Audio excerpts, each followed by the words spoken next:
Preamble is non justiciable.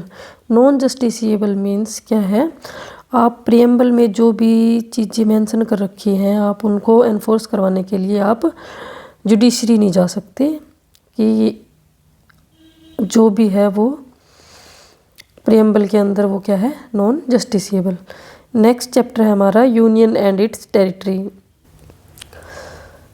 Territory of India is greater than union of India, यानी कि जो territory of India है वो बड़ा होता है किससे, यूनियन ऑफ इंडिया टर्म से। टेरिटरी ऑफ इंडिया के अंदर क्या क्या आएगा, यूनियन टेरिटरी जो स्टेट ने एक्वायर करी है वो, ठीक है, और यूनियन ऑफ इंडिया के अंदर ओनली स्टेट्स आएंगे। तो टेरिटरी ऑफ इंडिया जो टर्म है वो ब्रॉड है किससे, यूनियन ऑफ इंडिया से। तो आप ये याद रखेंगे, टेरिटरी ऑफ इंडिया के अंदर क्या क्या आएगा, union territory and union territory acquired by the state government and central government, ठीक है। Settlement of A boundary dispute between India and other country.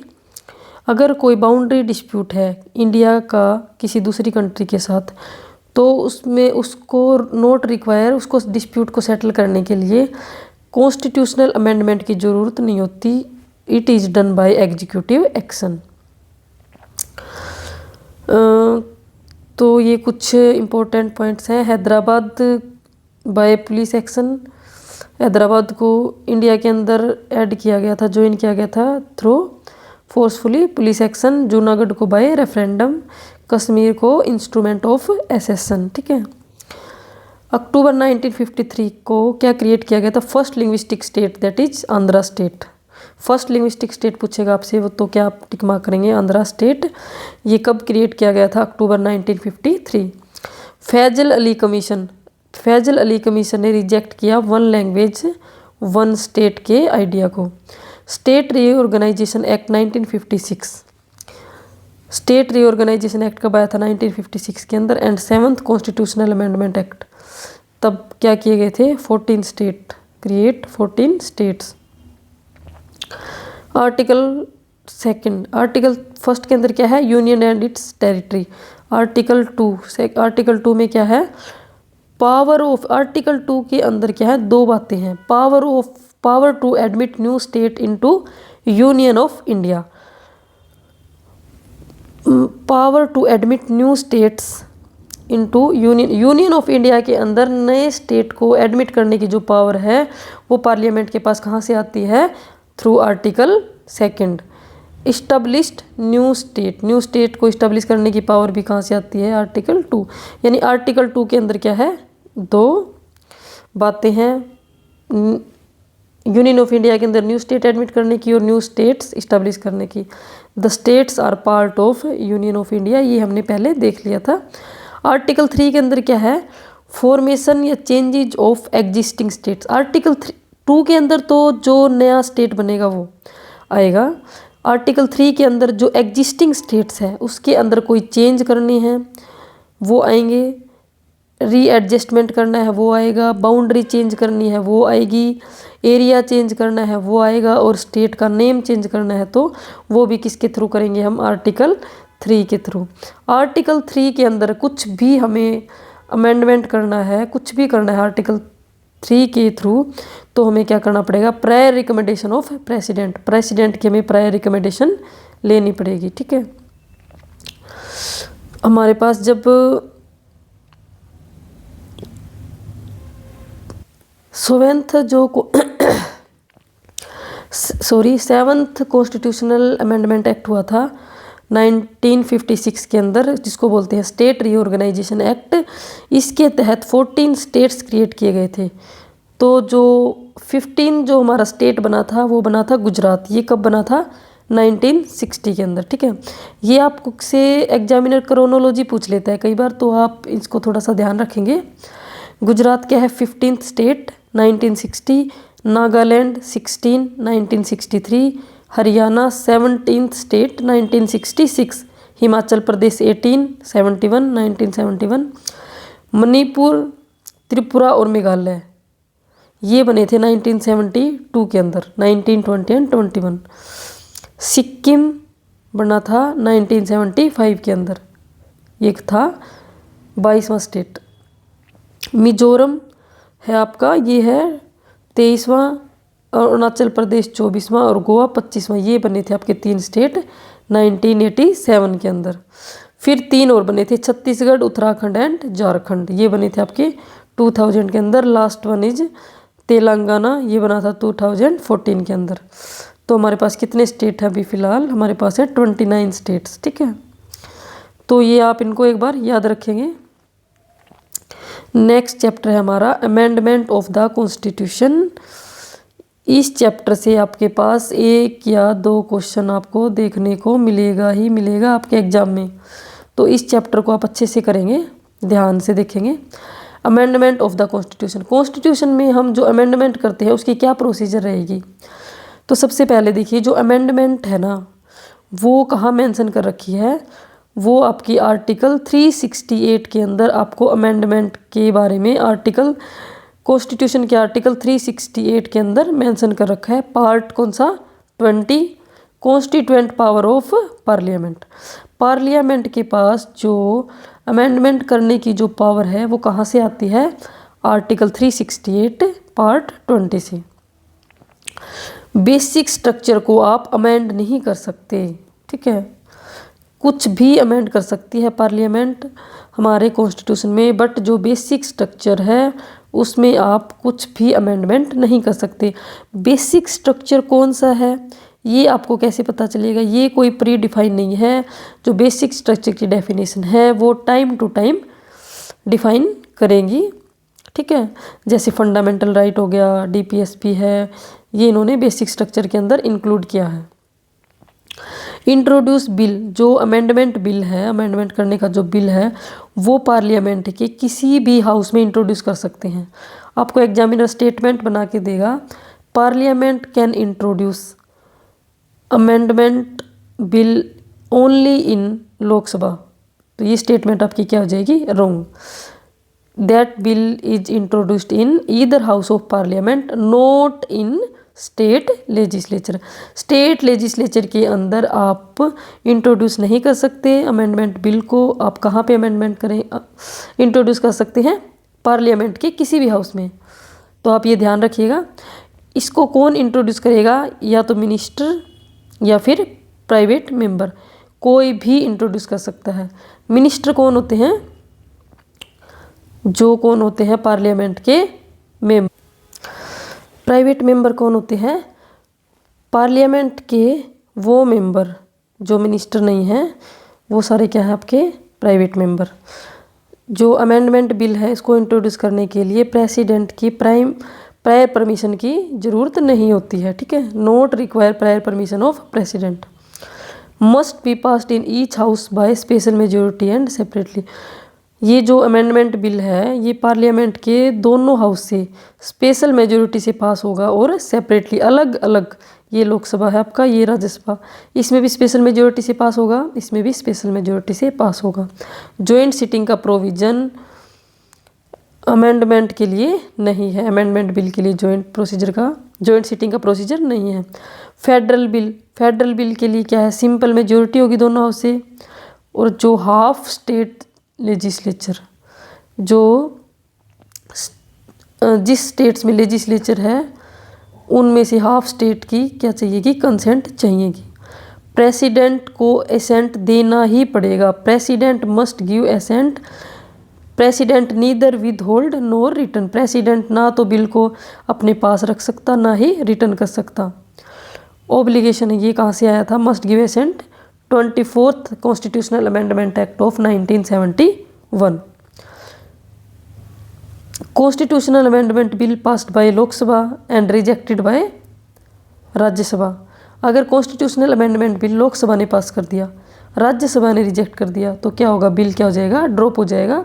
ये जो अमेंडमेंट बिल है ये हमने देखा था कि दोनों हाउस से स्पेशल मेजोरिटी से पास होना चाहिए, ठीक है। ये कुछ बातें हैं, आप इनको ध्यान रखिएगा। नेक्स्ट है टाइप्स ऑफ अमेंडमेंट। जो हमारा अमेंडमेंट है वो 3 टाइप्स का है। एक तो है आपके पास सिंपल मेजोरिटी एंड आपका स्पेशल या मेजोरिटी। सिंपल मेजोरिटी को आप काउंट नहीं करेंगे आर्टिकल 368 के अंदर, ठीक है। इसके अंदर कौन कौन सा आ जाएगा? Abolition and creation of legislative council in states, state के अंदर लेजिस्लेटिव काउंसिल का अबोलिश करना या फिर उसको क्रिएट करना, ये किसके अंदर आ जाएगा? इसको हम किसके तहत कर सकते हैं? सिंपल मेजोरिटी से। Quorum in parliament, quorum in parliament, ठीक है। कोरम क्या होता है कि जो पार्लियामेंट है किसी भी हाउस में, उसकी सीटिंग के लिए 1/10 उसकी स्ट्रेंथ के मेंबर होना जरूरी है, quorum in parliament. Second schedule, fifth schedule और सिक्स्थ शेड्यूल, ये भी सारे किसके अंदर आ जाएंगे? इनमें अमेंडमेंट करना हो तो सिंपल मेजोरिटी से पास करेंगे। Election to parliament and state legislature, parliament के और स्टेट लेजिस्लेचर की इलेक्शन है वो भी। Delimitation to constituency and others, special majority में दो चीज़ें आ जाएंगी, fundamental rights and DPSP. Special majority and consent of states, आप ये याद रखिएगा स्पेशल मेजोरिटी के अंदर दो है, fundamental right and DPSP, and special majority and consent of states. इसके अलावा जो भी बचेंगे वो किस में आ जाएंगे? सिंपल मेजोरिटी के अंदर। Special majority and consent of, इसमें no time limit for states consent, मतलब कि जो जितने भी स्टेट्स हैं ना जिनके पास लेजिस्लेटिव काउंसिल है उनका कंसेंट हाफ स्टेट्स का उनका, and special majority plus special majority, ठीक है। स्पेशल मेजोरिटी और सिंपल मेजोरिटी क्या होती है? जो सिंपल मेजोरिटी है वो तो होती है कि जितने भी लोग प्रेजेंट हैं, जितने भी लोग वोट डालेंगे उसके आधे से एक ज़्यादा, जैसे 100 लोग हैं उनमें से 51, 50 + 1, ये क्या होगी? सिंपल मेजोरिटी, ठीक है। मेजोरिटी हो गई सिंपल मेजोरिटी, मतलब कि 50 इक्वल +1, किसके पास अगर 51 है वोट तो उसकी क्या होगी? मेजोरिटी होगी। स्पेशल मेजोरिटी क्या होती है? जितने भी लोग प्रेजेंट हैं और वोट डालेंगे उसका 2/3, ठीक है, वो क्या होती है? Special majority. जैसे 90 हैं का 2/3 कितना हो गया? 60 लोगों का आपको क्या चाहिए? कंसेंट चाहिए, ये है स्पेशल मेजोरिटी। इसके अंदर क्या है? Special majority and consent of states के अंदर स्पेशल मेजोरिटी होगी और स्टेट्स का भी कंसेंट होगा, तो ये है आपके पास, आप ये याद रखेंगे। इसमें 6-7 पॉइंट हैं। इलेक्शन ऑफ प्रेसिडेंट, प्रेसिडेंट के इलेक्शन के रिगार्डिंग अगर कुछ भी हमें अमेंडमेंट करना है तो वो किसके अंदर आएगा? स्पेशल मेजोरिटी प्लस स्टेट्स का भी कंसेंट इसमें चाहिए।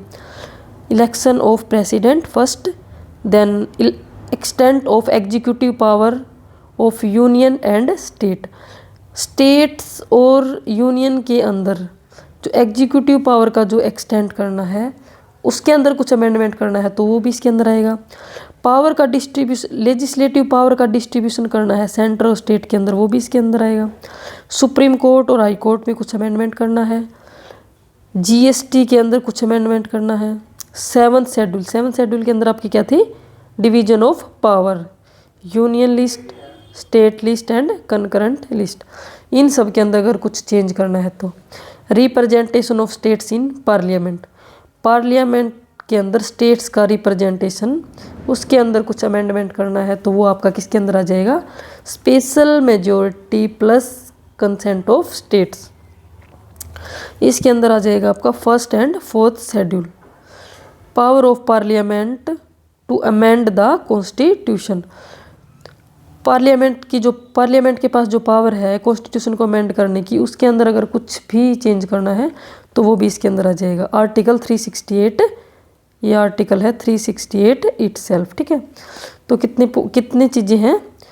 Election of president, extent executive power का डिस्ट्रीब्यूशन यूनियन और स्टेट्स के बीच में, लेजिस्लेटिव पावर का डिस्ट्रीब्यूशन स्टेट्स एंड यूनियन के बीच में, सुप्रीम कोर्ट हाई कोर्ट में कुछ भी चेंज करना है, जीएसटी के अंदर 7th शेड्यूल के अंदर, और स्टेट्स का जो रिप्रेजेंटेशन है पार्लियामेंट के अंदर, power of parliament to amend the constitution.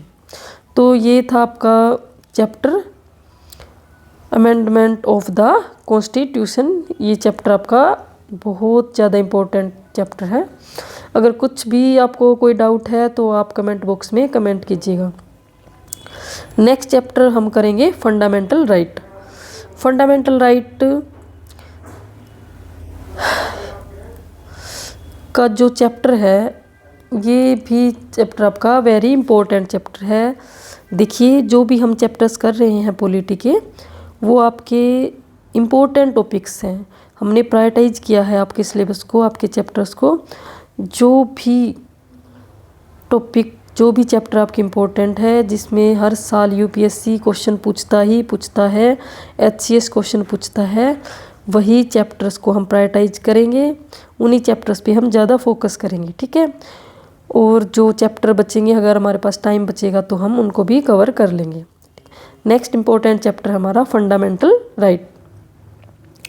Fundamental right है जो, वो हमारा कॉन्स्टिट्यूशन के पार्ट 3 आर्टिकल 12 to 35 के अंदर क्या आते हैं हमारे fundamental rights.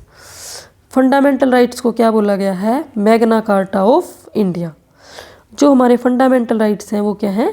Justiciable. Justiciable means अगर आपके फंडामेंटल राइट का वोलेशन होता है तो आप कोर्ट में जा सकते हैं, कोर्ट में जा सकते हैं। कोर्ट क्या करेगा? उसको एनफोर्स करवाएगा।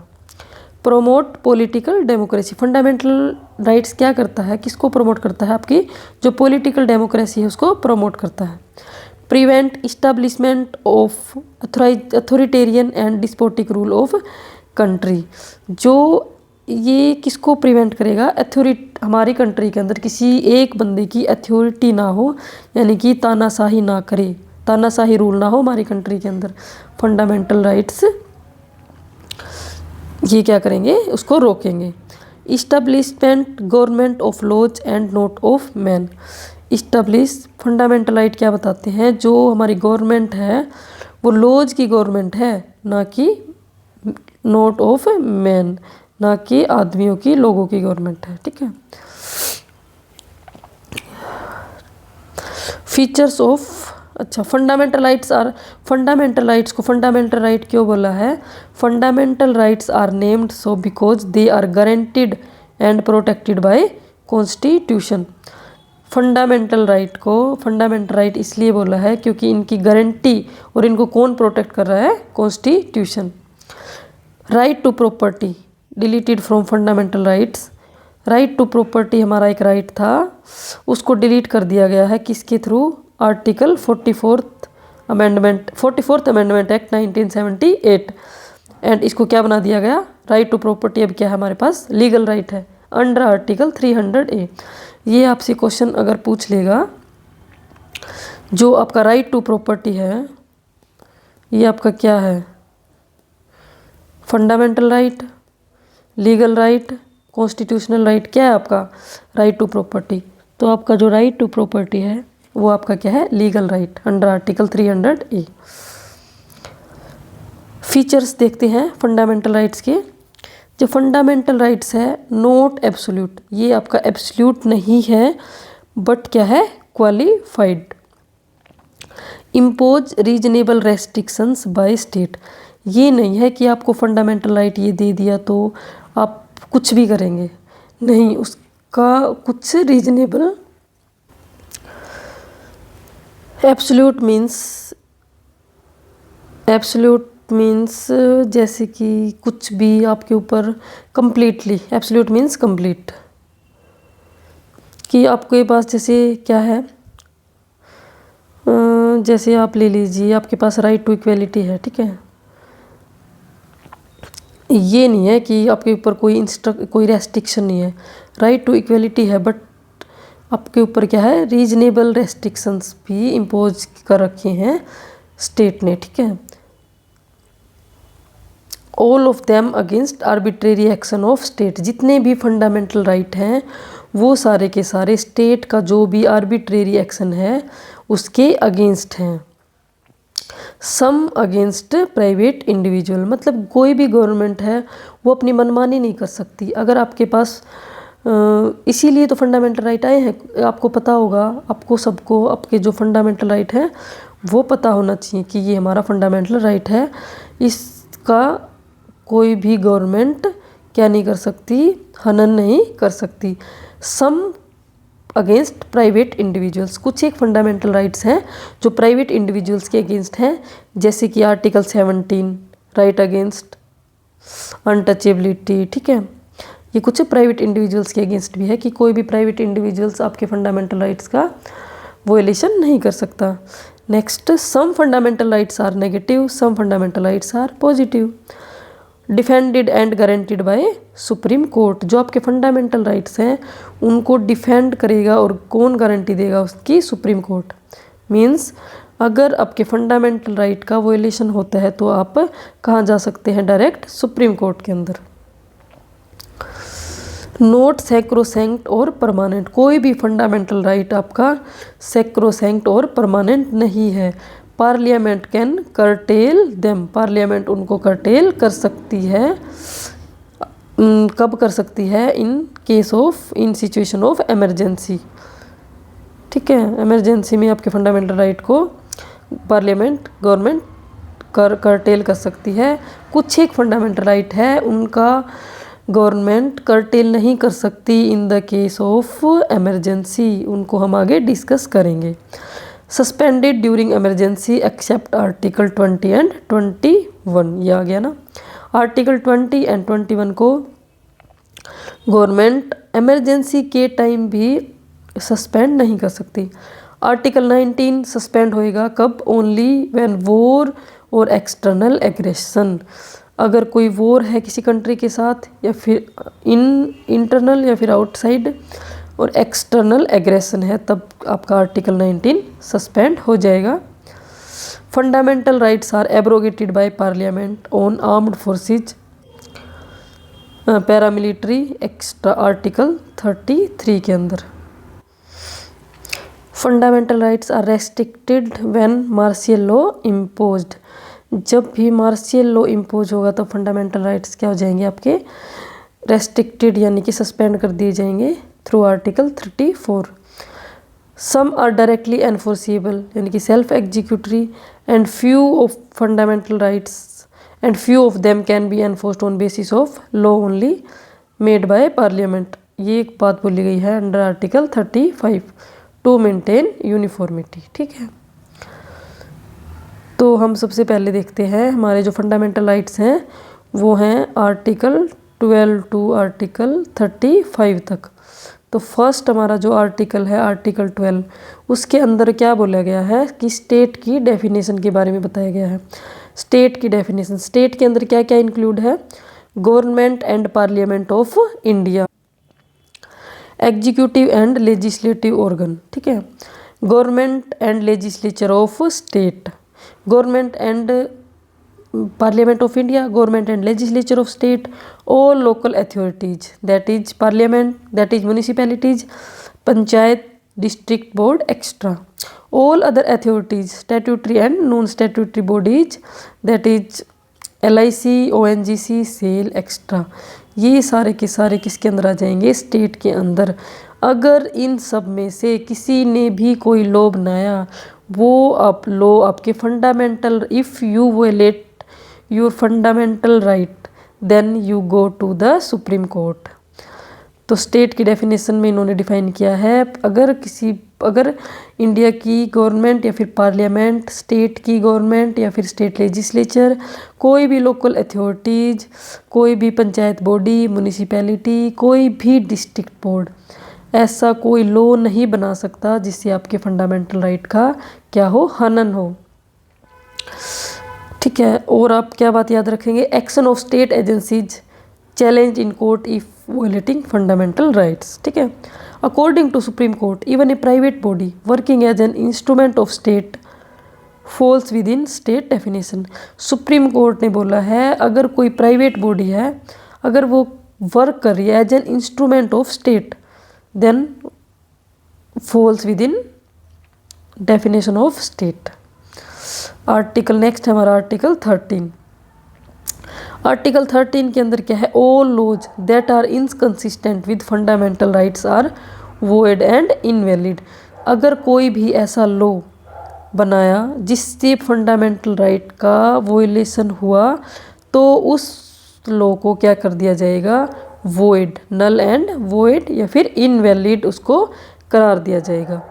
Doctrine of judicial review, judicial review की पावर है आर्टिकल 32 के थ्रू सुप्रीम कोर्ट के पास, आर्टिकल 226 के थ्रू हाई कोर्ट के पास। कोई भी लॉ बनेगा तो उसको हमारा जो भी सुप्रीम कोर्ट है, हाई कोर्ट है, उसको क्या करेंगे, रिव्यू करेंगे। If the law violate the fundamental rights then the law are null and void and invalid. Law के अंदर क्या क्या इंक्लूड है, कौन कौन सा लॉ, पार्लियामेंट लॉ, अगर कोई लॉ है जो पार्लियामेंट ने बनाया वो by parliament and state legislature. Temporary law that is ordinance, कोई भी अगर टेम्परेरी लॉ है जो किसके थ्रू बना है, that is made by ordinance by president and governor. Ordinance को हम देखेंगे पार्लियामेंट के चैप्टर में। Delegated legislation by law order rule regulation notification, ठीक है, ये इससे कोई लॉ बना है। Non legislative source of law that is custom, all are challenged in court if violate fundamental rights. तो ये आपका आर्टिकल क्या बोल रहा है, आर्टिकल 13। नेक्स्ट है हमारा आर्टिकल 14। आर्टिकल 14 है right to equality. Right to equality है आर्टिकल 14 टू 18। आर्टिकल 14 में क्या है, equality before law and equal protection of law. Equality before law and equal protection of law. Equality before law means equal subjection of all persons to ordinary law, कि कोई law है उसके through सभी persons को क्या है, equal treat किया जाएगा, ठीक है। Rich poor, physically disable, physically strong, सबको क्या ट्रीट किया जाएगा, इक्वल। तो ये क्या बोलता है, इक्वलिटी बिफोर लॉ। और जो इक्वल प्रोटेक्शन ऑफ लॉ है ये बोलता है कि इक्वल सर्कमस्टांसिस में ही पर्सन को इक्वल ट्रीट किया जाएगा। तो इनमें क्या डिफरेंस है, इक्वेलिटी बिफोर लॉ है वो ब्रिटिश कॉन्सेप्ट है, दैट इज नेगेटिव कॉन्सेप्ट, क्योंकि इसमें सभी को एक ही समान ट्रीट किया जाएगा, उसमें किसी की सिचुएशन नहीं देखी जाएगी। Absence of special privileges to any person, किसी भी पर्सन को स्पेशल प्रिविलेजेस नहीं दिए जाएंगे। Equal subjection of all persons to ordinary law, no person in above law, law से ऊपर कोई भी इंसान नहीं है। इक्वल प्रोटेक्शन ऑफ लॉ, ये अमेरिकन कॉन्सेप्ट है। इक्वल प्रोटेक्शन ऑफ लॉ ये पॉजिटिव कॉन्सेप्ट है। Equal treatment under equal circumstances, equal circumstances के अंदर ही इंसान को इक्वल ट्रीट किया जाएगा। जैसे कि दो इंसान हैं, ठीक है, एक फिजिकली डिसेबल है, एक फिजिकली फिट है, तो अगर इनकी हम कंपटीशन करवा रहे हैं रनिंग का, ठीक है, तो इसको हम थोड़ा सा अहेड दे देंगे, तो ये क्या है, equal protection of law. Like should be treated alike without discrimination. तो ये था आपका equal before law and equal protection of law में difference. Fundamental rights only for citizen, ये देख लेते हैं। वैसे यहाँ पे मैंने लिख दिया था fundamental rights only for citizen. हमारे पास फंडामेंटल राइट्स हैं 12 to 35। उनमें से आपके जो आर्टिकल नंबर 15, 16, 19, 29 एंड 35 आर्टिकल ऐसे हैं जो किसके लिए हैं, ओनली फॉर सिटीजन्स। ये किसी फॉरेनर्स के लिए नहीं है, जो इंडियन सिटीजन हैं उन्हीं को ये राइट्स क्या हैं, एप्लीकेबल हैं, उन्हीं के लिए हैं ये राइट्स। फिर है हमारा रूल ऑफ लॉ, आर्टिकल 14 को ही देख रहे हैं हम, equality before law and equal protection of law. इसके अंदर है rule of law. Rule of law, rule of law की जो डेफिनेशन है ये किसने दी थी, A.V. डाइसी ने, ठीक है। Absence of arbitrary power, rule of law के अंदर इन्होंने 3 बातें बताई थी। फर्स्ट है अब्सेंस ऑफ आर्बिट्रेरी पावर, जो भी आर्बिट्रेरी पावर है उसका अब्सेंस होगा। No man can be punished, किसी भी इंसान को पनिश नहीं किया जाएगा जब तक उसने किसी भी कानून का उल्लंघन न किया हो, ठीक है, ऐसे आप किसी को पनिश नहीं कर सकते। Equality before law. थर्ड है the primacy of the rights of individuals, that is constitution is the result of rights of individual. जो फर्स्ट और सेकंड पॉइंट है वो इंडियन सिस्टम में एप्लीकेबल है, जो इंडिया के अंदर है वो जो थर्ड नहीं है, जो हमारे इंडिया के अंदर वो क्या है, कॉन्स्टिट्यूशन है ना, वो रिजल्ट नहीं है राइट ऑफ इंडिविजुअल्स का। कॉन्स्टिट्यूशन क्या है, सोर्स ऑफ इंडिविजुअल राइट्स। ठीक है, ये क्या है, रूल ऑफ लॉ की रूल ऑफ लॉ का मतलब क्या है, एब्सेंस ऑफ आर्बिट्रेरी पावर, कोई भी अपनी मनमानी नहीं करेगा। इक्वेलिटी बिफोर लॉ है इसके अंदर, और जो कॉन्स्टिट्यूशन है वो क्या है, result of rights of individual. But India के अंदर क्या है, constitution source of individual rights. Exceptions to equality, equality के कुछ, राइट टू इक्वेलिटी के कुछ एक्सेप्शंस है, इसीलिए फीचर्स ऑफ फंडामेंटल राइट्स में हमने डिस्कस किया था, जो फंडामेंटल राइट्स हैं वो एब्सोल्यूट नहीं है, वो उनके ऊपर क्या है, रीजनेबल रेस्ट्रिक्शंस भी हैं कुछ। तो फर्स्ट क्या है, president and governor are immune. President and governor है वो राइट टू इक्वेलिटी से उनको क्या है, इम्यूनिटी दी गई है अंडर आर्टिकल 361। मीन्स जो प्रेसिडेंट एंड गवर्नर है वो not answerable to any court for power and duties of his office. No criminal या civil proceedings during office term. President और गवर्नर का जब तक ऑफिस टर्म है उन पे कोई भी क्रिमिनल चार्जेज या सिविल प्रोसीडिंग हम नहीं कर सकते। नो एमपीज और MLA proceeds in court. Ambassadors, foreigners immune from civil and criminal proceedings.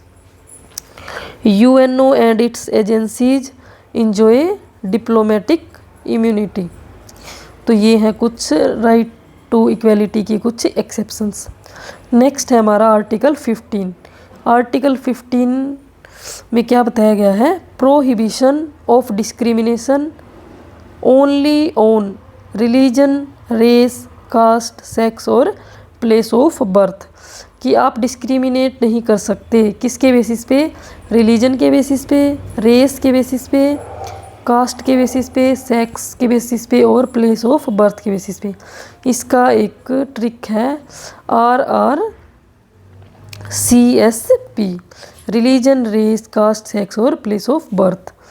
Prohibits discrimination by both state government और प्राइवेट इंडिविजुअल। डिस्क्रिमिनेट नहीं कर सकता किसी भी इंडिविजुअल को, इंडिविजुअल के साथ on the basis of given above. ठीक है, एक्सेप्शंस क्या है, स्टेट स्पेशल प्रोविज़न बना सकती है फॉर वुमेन एंड चिल्ड्रन के लिए। फॉर एग्जांपल वुमेन का क्या है, रिजर्वेशन है इन लोकल बॉडीज़, तो ये क्या है, एक्सेप्शन है किसका, आर्टिकल 15 का। यहाँ पे सेक्स के बेस पे क्या किया है, डिस्क्रिमिनेशन। मेक सेक्स के बेस पे डिस्क्रिमिनेशन नहीं किया, ये हम नहीं बोल सकते कि डिस्क्रिमिनेट किया है, बट वुमेन को प्रमोट करने के लिए इन लेजिस्लेटिव ऑर्गेनाइजेशंस या फिर वुमेन को प्रोटेक्शन के लिए वुमेन को स्पेशल क्या दिया गया है, उनके लिए स्पेशल प्रोविज़न बनाया गया है ताकि ज़्यादा से ज़्यादा वुमेन पार्टिसिपेट करें। Make provision for socially and educationally backward classes of citizens. जैसे EWS के लिए स्पेशल प्रोविज़न है, रिजर्वेशन है OBC के लिए, ये सारे इसके एक्सेप्शन हैं। Article 16 equality of opportunity in public employment. कोई भी पब्लिक एम्प्लॉयमेंट है उसमें सभी को क्या है, अपॉर्चुनिटी, पब्लिक एम्प्लॉयमेंट में अपॉर्चुनिटी के लिए सबको क्या है, समानता का अधिकार है। किसके बेस पे, religion, race, caste, sex, place of birth. इसमें रेजिडेंस एंड डिसेंट भी ऐड कर दिया गया है। इसके एक्सेप्शंस क्या है, parliament can provide residence, parliament residence provide करेगी। Provide reservation for backward class, backward class के लिए रिजर्वेशन प्रोवाइड किया गया है। EWS के लिए भी रिजर्वेशन है। No reservation in promotion, carry forward rule, मतलब कि जो कोई इंसान अपॉइंट हो गया ठीक है, किसी भी डिपार्टमेंट में, उसके डिपार्टमेंट में जाने के बाद, इलेक्ट होने के बाद जो प्रमोशन है उसके अंदर कोई भी रिजर्वेशन नहीं है। कैरी फॉरवर्ड रूल एप्लीकेबल है। ठीक है, तो आर्टिकल ये 16 है। नेक्स्ट आर्टिकल है आर्टिकल 17, अबोलिशन ऑफ अनटचेबिलिटी। ये जो है ये किसके अगेंस्ट है? प्राइवेट इंडिविजुअल्स के अगेंस्ट भी है। Note self executory. अनटचेबिलिटी का जो वर्ड है ना वो डिफाइन नहीं है, ना ही कहीं कॉन्स्टिट्यूशन में, ना ही किसी एक्ट के अंदर। ये पूछ लेता है एग्जामिनर स्टेटमेंट बना के कि untouchability word is defined in the constitution. नहीं, ये स्टेटमेंट आपका क्या हो जाएगा? Wrong. Note cover social boycott of individual. अगर किसी भी इंडिविजुअल का सोशल बॉयकॉट किया गया है वो आपका आर्टिकल 17 के अंदर नहीं आता। अगेंस्ट प्राइवेट इंडिविजुअल ये हमने देख लिया। Article 18, abolition of titles. Prohibit state from conferring any title from anybody. कोई भी स्टेट है ना किसी भी टाइटल को नहीं दे सकता। Prohibit citizen of India from accepting title from foreign state. कोई भी सिटीजन फॉरेन स्टेट से कोई टाइटल एक्सेप्ट नहीं करेगा। If foreigner holding office of profit of state not accepting any title without president consent. बिना प्रेसिडेंट के consent के कोई भी टाइटल एक्सेप्ट नहीं कर सकता। नो सिटीजन या foreigner hold any office of profit under state not accept any emoluments without president consent. ये आपका आर्टिकल 18। अच्छा, सुप्रीम कोर्ट ने 1996 के अंदर upheld constitutional validity of national awards. Bharat Ratna, Padma Vibhushan, Padma Bhushan, Padma Shri.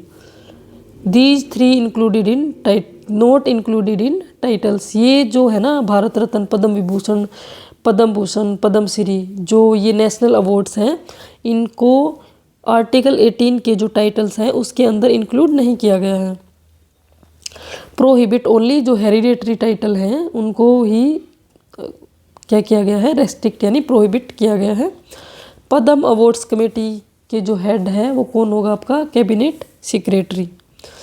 No more than 3 Bharat Ratna given in 1 year. एक साल में, ये स्टेटमेंट बनाया था यूपीएससी ने, एक साल में 3 पर्सन से ज़्यादा भारत रत्न किसी को नहीं दिया जाएगा। मैक्सिमम कितने इंडिविजुअल्स को मिलेगा? 3 पर्सन्स को। नेक्स्ट है हमारा right to freedom.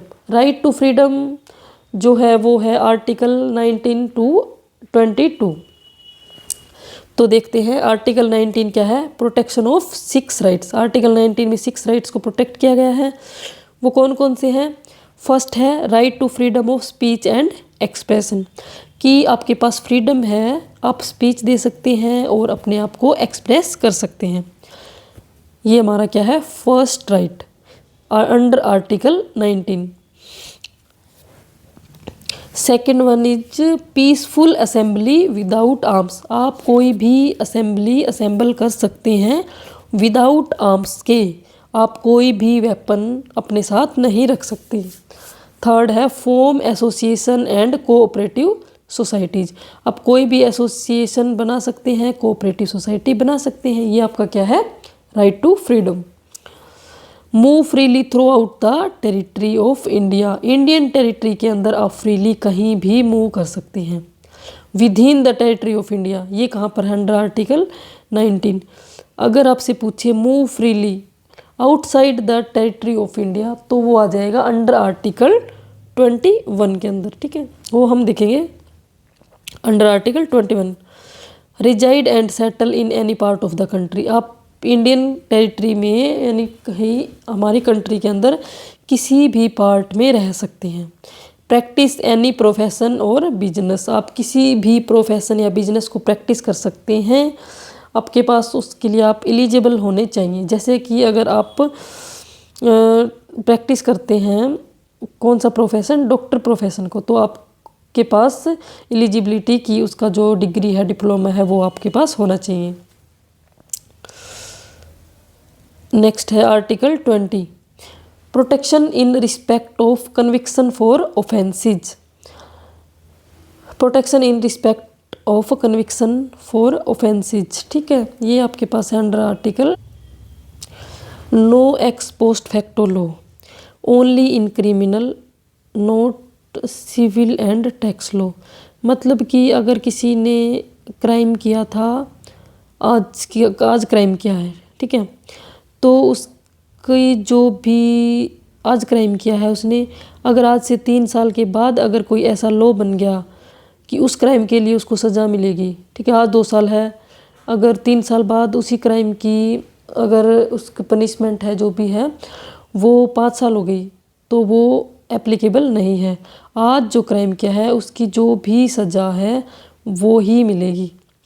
No double जेपार्डी, मतलब एक अगर किसी ने क्राइम किया है उसके लिए एक ही बार उसको पनिशमेंट मिलेगी, उससे ज़्यादा बार नहीं। No self incrimination both oral and documents, मतलब कि कोई इंसान है, अगर उसने कोई क्राइम किया तो हम उसको ये फोर्स नहीं करेंगे कि तू उसको एक्सेप्ट कर, वो खुद ही इंसान ही भी अपने लिए क्या बन सकता है, विटनेस का काम करेगा, ठीक है। ये कहाँ लिखा गया है, आर्टिकल 20 के अंदर। आर्टिकल 21, आर्टिकल 21 क्या है, protection of life and personal liberties.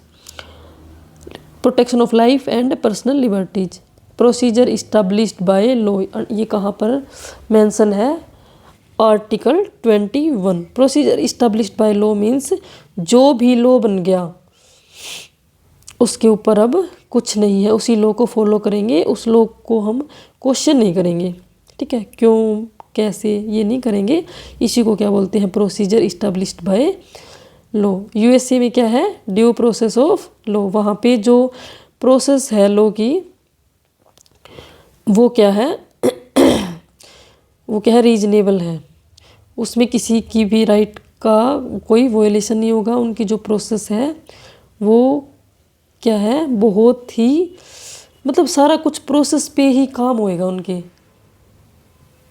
अपने तो क्या है, जो काम जो लॉ बन गया उसके बाद बन गया सो बन गया, उसी कानून को फॉलो किया जाएगा। आर्टिकल 21A के अंदर क्या है, राइट टू एजुकेशन। ए मतलब अमेंडमेंट करके बाद में ऐड किया गया था इसको, right to education. Free and compulsory education for 6 to 14 years only elementary education. Free और कंपल्सरी एजुकेशन दी जाएगी 6 से 14 साल के बच्चों को, ओनली एलिमेंट्री एजुकेशन यानी कि अप टू 8th क्लास तक, ठीक है। नेक्स्ट है article 22, protection against arrest and detention. अगर किसी भी इंडिविजुअल को अरेस्ट किया गया है या डिटेंशन किया गया है, उसके अगेंस्ट उसको क्या करेंगे, प्रोटेक्ट करेंगे, किसके तहत, अंडर आर्टिकल 22। डिटेंशन 2 टाइप का होता है, punitive detention and preventive detention.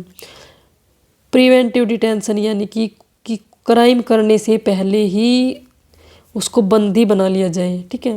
Punitive मतलब किसी ने कोई क्राइम कर दिया उसके बाद उसको बंदी बनाया जाए। Punitive detention and preventive detention में हम डिफरेंस देखेंगे। Punitive detention, right to inform on which arrest. जो प्यूनिटिव डिटेंशन है उसमें पर्सन को आपको ये इन्फॉर्म करवाना पड़ेगा कि उसको किस बेस पे आपने अरेस्ट किया है, that is your right. Right to consult a legal petitioner, ये आपका राइट है कि आप किसी भी लीगल पेटिशनर को कंसल्ट कर सकते हैं। Right to produced to magistrate within 24 hours. अगर किसी भी इंसान को आपने डिटेन किया है तो आपको 24 आवर्स के अंदर मैजिस्ट्रेट के सामने आपको पेश करना पड़ेगा, एक्सक्लूडिंग जर्नी टाइम को इसके अंदर इंक्लूड नहीं करेंगे। अगर बहुत ज़्यादा टाइम लग रहा है किसी का, अगर मैजिस्ट्रेट बैठता है 200 किलोमीटर दूर तो टाइम लगेगा उसको, जर्नी टाइम, तो जर्नी टाइम उसके अंदर इंक्लूड नहीं होगा।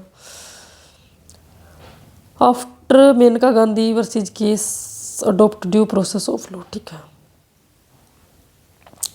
हमने ड्यू प्रोसेस ऑफ लॉ को अडॉप्ट किया है कब? Menaka Gandhi case versus union of India case 1978 की बात। प्रिवेंटिव डिटेंशन, प्रिवेंटिव डिटेंशन है वो क्या है? Not more than 3 months. Preventive detention में हम किसी भी पर्सन को 3 मंथ से ज़्यादा नहीं रख सकते। अगर हमको 3 मंथ से ज़्यादा उस पर्सन को रखना है तो हम एडवाइजरी बोर्ड से कंसल्ट करेंगे। कनकरेंट लिस्ट सब्जेक्ट, ये क्या है? कनकरेंट लिस्ट में क्या क्या सब्जेक्ट है? But parliament exclusive authority due to, parliament के पास एक्सक्लूसिव अथॉरिटी है कनकरेंट लिस्ट की। कनकरेंट लिस्ट क्या होती है? कनकरेंट लिस्ट में आपका state, union and state both can make law, ठीक है। बट आपकी जो पार्लियामेंट है उसके पास एक्सक्लूसिव अथॉरिटी होगी due to defence, foreign affairs and security of India के लिए। ये जो आपके सब्जेक्ट है, डिफेंस, फॉरेन अफेयर्स का कोई मैटर है, सिक्योरिटी ऑफ इंडिया है, तो किसके पास एक्सक्लूसिव अथॉरिटी होगी? पार्लियामेंट के पास। This concept only in India.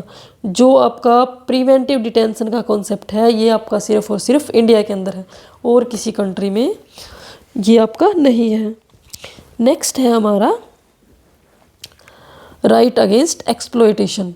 इसके अंदर क्या है? Next article right against exploitation, ये है आपका आर्टिकल 23 एंड 24। इसके अंदर आपके 2 आर्टिकल आएंगे, ठीक है। नेक्स्ट राइट है 23 क्या है? Prohibition of traffic in human beings and forced labour.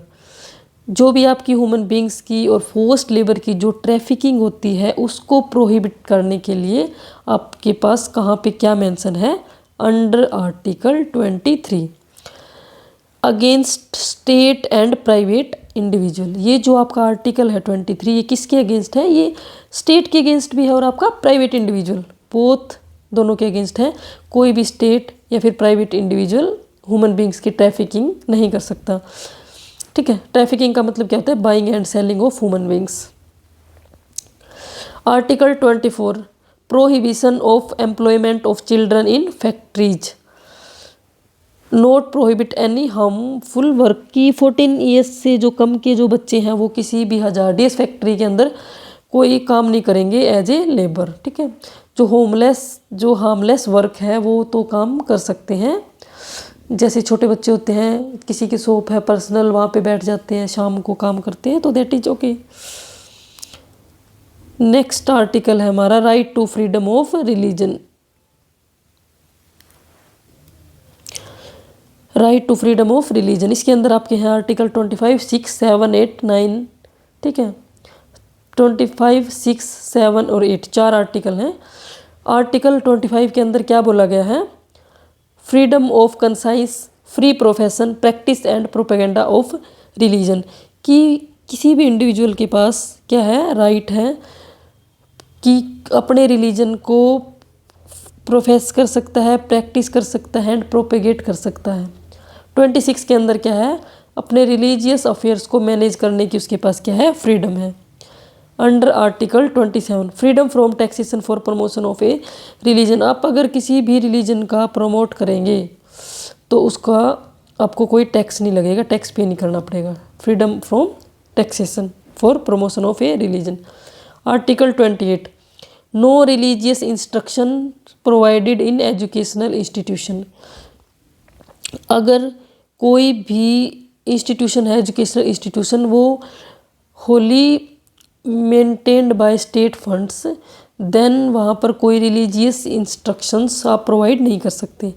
Religious instructions आप वहाँ प्रोवाइड कर सकते हैं अगर वो institutions administered by state and established under trust, ठीक है। अगर किसी ट्रस्ट का है तो institutions recognised by state and receiving aid from state.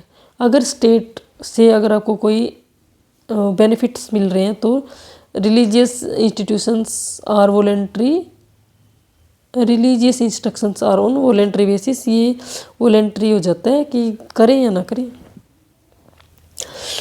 Writ jurisdiction next क्या है, नेक्स्ट है cultural and educational right. Cultural and educational right के अंदर क्या है, दो राइट्स हैं। Article 29 protection of interest of minorities. Minorities के इंटरेस्ट को प्रोटेक्ट करने के लिए कहाँ पर लिखा गया है, आर्टिकल 29।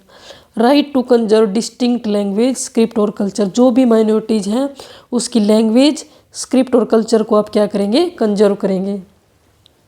ये क्या है, उनका राइट है, वो कंजर्व कर सकते हैं। नो सिटीजन, किसी भी सिटीजन को आप डिनाई नहीं करेंगे for admission into any educational institution maintained by state और receiving aid on grounds of religion, race, caste और लैंग्वेज। यहाँ पे क्या है, रिलीजन, रेस, कास्ट और लैंग्वेज। किसी भी इंडिविजुअल को, किसी भी सिटीजन को, सिटीजन बोला है यहाँ पे, इंडिविजुअल नहीं बोला, यानी कि इंडियन सिटीजन को आप डिनाई नहीं करेंगे एजुकेशनल इंस्टीट्यूशन में एडमिशन लेने के लिए, अगर वो रिसीव कर रहा है क्या, एड फ्रॉम स्टेट। किस बेसिस पे, रिलीजन के बेस पे, रेस के बेस पे, कास्ट के बेस पे और लैंग्वेज के बेस पे। Protection of religious and linguistic minorities. हमारे कॉन्स्टिट्यूशन में कितने टाइप की माइनॉरिटीज को आइडेंटिफाई किया गया है, 2 types, that is religious minorities and linguistic minorities. Next article है article 30, right of minorities to establish and administer educational institutions. Only कौन से राइट्स, कौन सी माइनॉरिटी है, religious and linguistic minorities. Parliament can empower any other court to order its of all kinds. Okay. President can suspend right to move court during national emergency under article 359। Jurisdiction of supreme court is, ये extra है, ये 32 का लिख दिया। Next है हमारा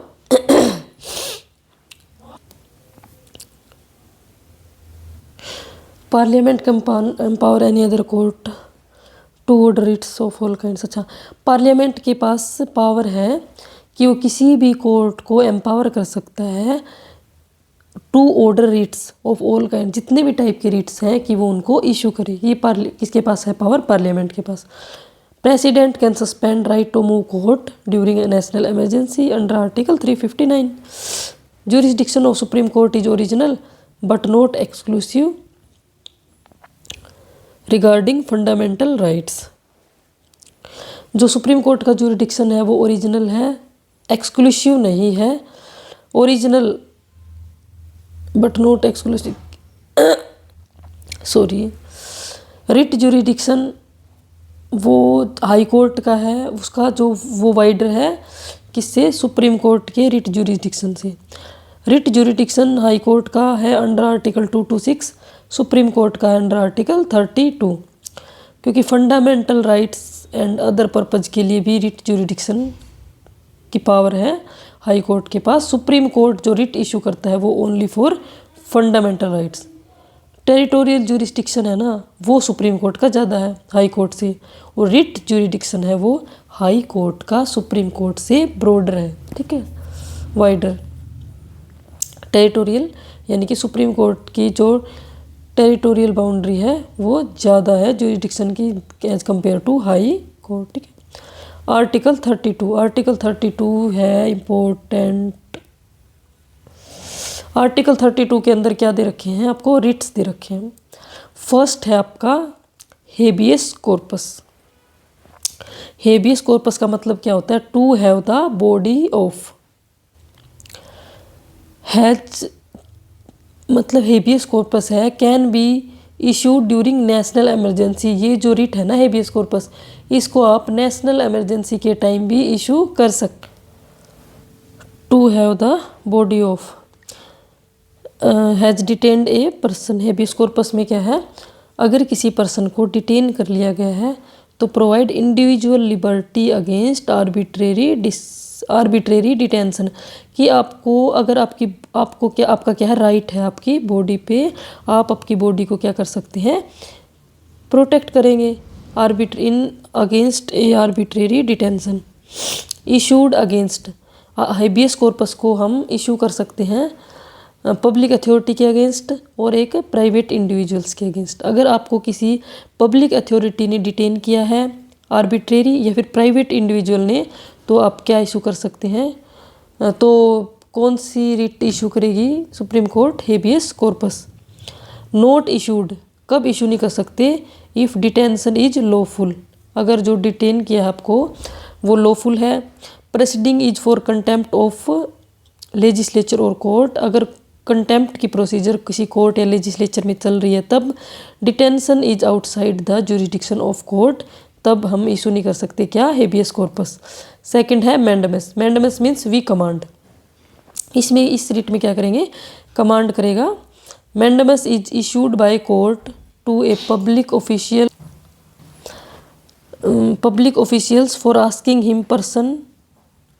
him to perform his official duties if he refused.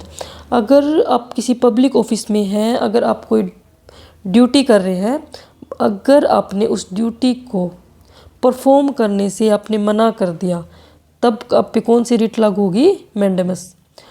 ये किसके अगेंस्ट होगी? एनी पब्लिक बॉडी, कोई भी पब्लिक बॉडी, कोई भी कॉरपोरेशन, इंफीरियर कोर्ट, ट्राइब्यूनल और गवर्नमेंट के अगेंस्ट। किसके अगेंस्ट नहीं होगी? Note issued against contractual obligation. अगर आप कोई ड्यूटी कर रहे हैं, कोई आप ऑफिस में है, कॉन्ट्रेक्चुअल बेसिस पे हैं, वहाँ पे ये मैंडमस एप्लीकेबल नहीं है। प्रेसिडेंट और गवर्नर के लिए एप्लीकेबल इशू नहीं कर सकते। Chief justice of high court के अगेंस्ट हम इसको इशू नहीं कर सकते। कोई भी प्राइवेट इंडिविजुअल है उसके अगेंस्ट नहीं कर सकते। कोई प्राइवेट इंडिविजुअल या फिर कोई प्राइवेट बॉडी के अंदर अगर आप परफॉर्म कर रहे हैं ड्यूटी, उसके अगेंस्ट आप नहीं कर सकते। To enforce departmental instruction that does not impose statutory force when duty is discretionary not mandatory. अगर ड्यूटी डिस्क्रिशनरी है, मैंडेटरी नहीं है, तब भी सुप्रीम कोर्ट मैंडमस इशू नहीं कर सकती। थर्ड है हमारा prohibition. Prohibition means to forbid, यानी किसी पे रोक लगाना है, प्रोहिबिट करना है। ये कौन इशू करेगा? हाई कोर्ट इशू करेगा। किसको? Issued by higher court to lower court या tribunal for preventing from exceeding its jurisdiction. अगर लोअर कोर्ट या ट्रिब्यूनल अपनी जुरिस्डिक्शन से बाहर जाके काम करेगा, तो जो हायर कोर्ट है वो इसको क्या करेगा? रोकेगा। तो इसको हम क्या बोलेंगे? Prohibition writ. किस किस के इशू अगेंस्ट इशू कर सकते हैं? Judicial, quasi judicial authorities. किस किस के अगेंस्ट नहीं कर सकते? एडमिनिस्ट्रेटिव अथॉरिटीज़ के अगेंस्ट नहीं कर सकते। लेजिस्लेटिव, जुडिशियल और क्वाजी जुडिशियल अथॉरिटी को छोड़ के और किसी बॉडी के अगेंस्ट नहीं कर सकते। Administrative authorities, legislative bodies, private individual या फिर बॉडीज़ के अगेंस्ट नहीं कर सकते। इसका नेचर कैसा है? Only preventive. नेक्स्ट रिट है हमारी, वो है सरसरी। टू बी सर्टिफाइड या इन्फॉर्म। इसमें क्या करेंगे? करने के लिए बोलेंगे, सरसरी या फिर इन्फॉर्म करेंगे। इसमें हाई कोर्ट इशू करेगा लोअर कोर्ट को टू ट्रांसफ़र केसेज।